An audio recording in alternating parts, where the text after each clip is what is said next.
Hey everybody. Lots of you are asking about plenary authority, which is a phrase that Stephen Miller used recently on CNN. It's important to know that what Miller said was not an accident or a mistake. It's actually an idea that he's been talking about for a long time, and it has to do with Project 2025. I'm Liz Oyer, the former pardon attorney for the Department of Justice. I have to start with some basics. Our Constitution divides power among three branches of government: the legislative, the executive, and the courts. The founders wanted to prevent tyranny by making sure that no branch could get too much power, so they created this system called checks and balances. This is a problem for Stephen Miller and the other creators of Project 2025. They are trying to implement an ultra-conservative vision for America in just 4 years. But checks and balances make it hard for any president to quickly make major changes to our country. They have a strategy, though. It involves consolidating and expanding the power of the executive branch, meaning the president. That's where plenary authority comes in. Plenary authority refers to power that is absolute and unrestricted.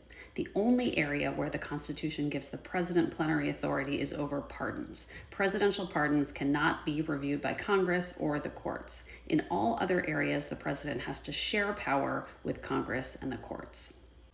When Stephen Miller used the phrase plenary authority, he was talking about the National Guard. Miller says the president has unlimited authority to deploy the National Guard whenever he wants because the Constitution makes him the commander-in-chief of the military. This is wrong. The Constitution actually gives Congress the authority to decide when the National Guard can be deployed. The president can only deploy the Guard in specific, limited circumstances defined by Congress. The Constitution also gives courts the authority to review the president's decisions. So far, every court to consider the question has found that the president does not have plenary authority to deploy the National Guard.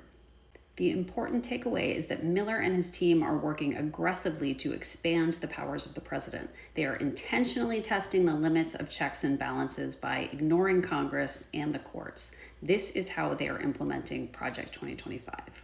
Miller's comments on CNN took some folks by surprise, but what he's doing is not a secret. It's happening out in the open all throughout government. Virtually every news headline nowadays ties back to Project 2025's plot to expand presidential power. The courts and Congress can push back on this, and hopefully they will.